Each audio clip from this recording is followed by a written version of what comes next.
Buenas tardes, mi nombre es Ana Edith Manosalva. Les voy a hacer mi video sobre pedagogías críticas. Quiero hacerle una presentación a través de unas diapositivas que voy a ir presentando a continuación. En el video de pedagogías críticas quiero comenzar hablando de la pedagogía como ciencia por excelencia de la educación.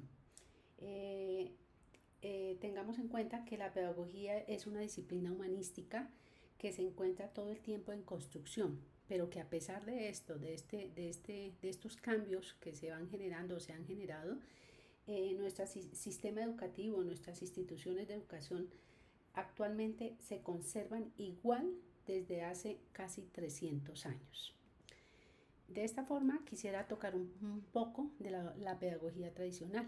La pedagogía tradicional tiene unos pilares básicos y esenciales y muy característicos, que es un orden y una autoridad. En esta entonces tenemos que hay una comunicación vertical, tenemos el docente y el alumno aparte, o sea, no hay una interacción entre ellos. Tenemos unas instituciones de educación que se encargan de transmitir información y aprendizaje de forma unilateral, en las cuales el docente es el único poseedor y transmisor del conocimiento, las trata como verdades absolutas, sin discusión, y el estudiante solo es receptor. Son modelos de aprendizaje que apagan, que inhiben esa chispa crítica que pudieran tener los alumnos. No invita a la imaginación y por el contrario está lleno de pruebas y exámenes. Se motiva al conformismo y se utiliza mucho la memoria, grabar, memorizar el conocimiento y nada más. También hay otra característica, y es que lo más importante es la nota. Bueno, ¿qué tenemos hoy? Hay una búsqueda de estudiar ese proceso educativo que hemos traído hasta el día de hoy, pero en busca de un cambio, que sea que nos mejore ese sistema de educación, el cual se quiere generar desde ya para tener una pedagogía del futuro, para un mejor proceso de aprendizaje, de conocimiento, y esto lo han determinado como pedagogía crítica. De esta forma, la característica principal es que debe conllevar a la formación de la autoconciencia, debe ayudar a la construcción de nuevo conocimiento, partiendo del conocimiento previo que está inmerso en cada uno. Debe haber una transformación del contexto socioeducativo. Debe haber esa conciencia del contexto que le rodea a cada estudiante, a cada familia inclusive. Se debe tener también en cuenta no solo este estudiante tampoco, sino la escuela, el currículum, el aula de clase, la profesión docente, el mismo docente, el alumno, y algo muy importante, que deben ser o volverse más activos los padres de familia. La pedagogía crítica en América Latina está basada en el trabajo de tres grandes pedagogos. Está Paulo Freire, que es pedagogo muy reconocido, es de Brasil. Dentro de las cosas a leer y al hacer la revisión de la información, me encantó algo que encontré de él, donde dice o menciona que enseñar no es transferir solamente el conocimiento, se debe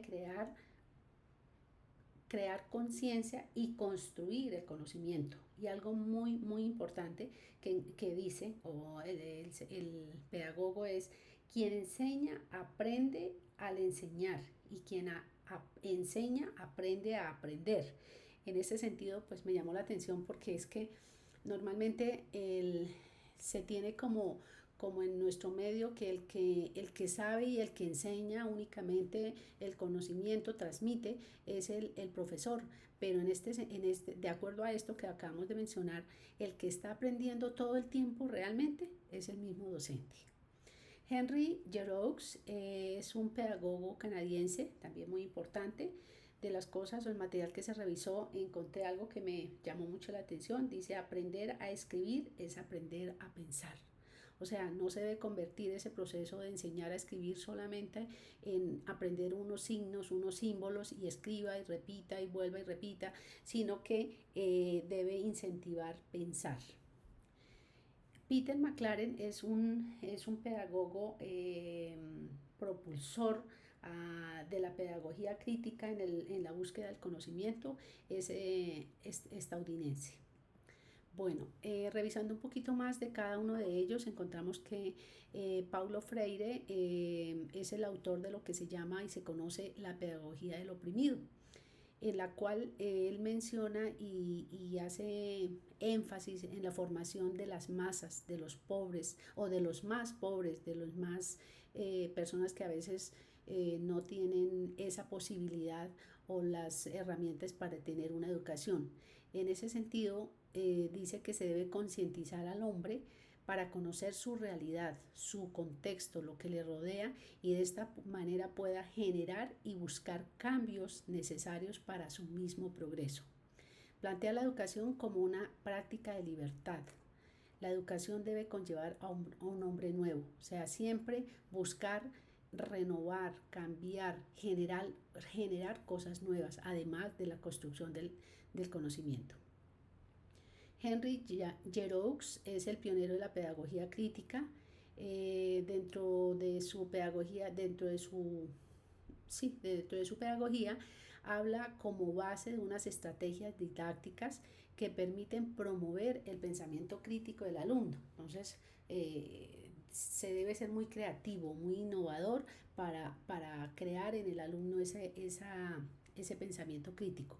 Se debe tener en cuenta, nuevamente menciona también el contexto, pero en medio de democracia y justicia social. Peter McLean es reconocido porque pues, sus teorías están basadas en el tema marxista y tiene pues, una gran influencia de su maestro Paulo Freire.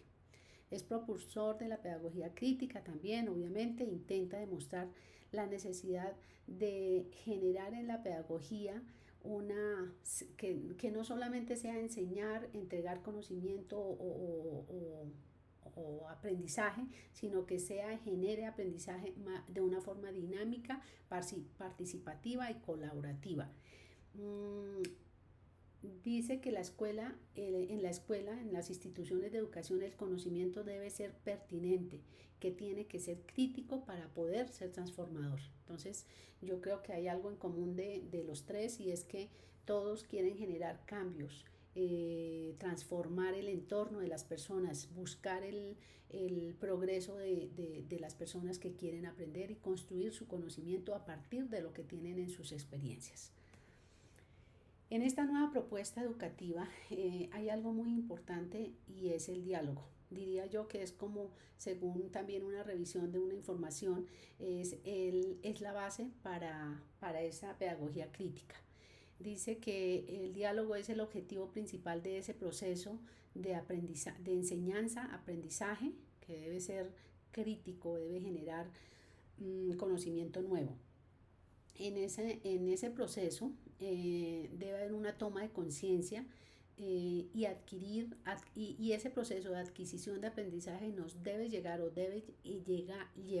a una interacción positiva en el contexto del aprendizaje. Entonces siempre tenemos ese alumno, ese contexto, esa construcción de aprendizaje, esa parte crítica proactiva de parte de la persona que quiere progresar. Participan los educandos, los padres de familia, los educadores. Importantísimo porque también de aquí dependen varias cosas. No debemos pensar que la educación es solo responsabilidad del profesor, del docente. Eso es responsabilidad de los padres de familia, de los educadores, inclusive diría yo, de nuestros gobiernos. Esta participación activa de todas las partes permite que haya opinión de todos y no de forma unilateral, como estamos acostumbrados. Ese diálogo que se debe incentivar conlleva a que los involucrados, es decir, educandos, educadores, o docentes y padres de familia, sean partícipes de una forma crítica, de una forma que aporten, que opinen, que generen cosas nuevas, que generen conocimiento. Se basa, también se sabe que de esta manera, cuando tenemos ese diálogo, esa interacción entre todas las partes, tenemos un conocimiento de esos procesos o del proceso dentro del aula, obviamente, pero también de esas actividades que apoyan el proceso fuera de la clase. Todo este proceso de esta manera interactiva de todos, genera cultura de investigación, formación y reflexión de forma crítica. Esto pues, es lo ideal para poder crear esa nueva propuesta educativa que nos permitirá llegar o tener una pedagogía crítica.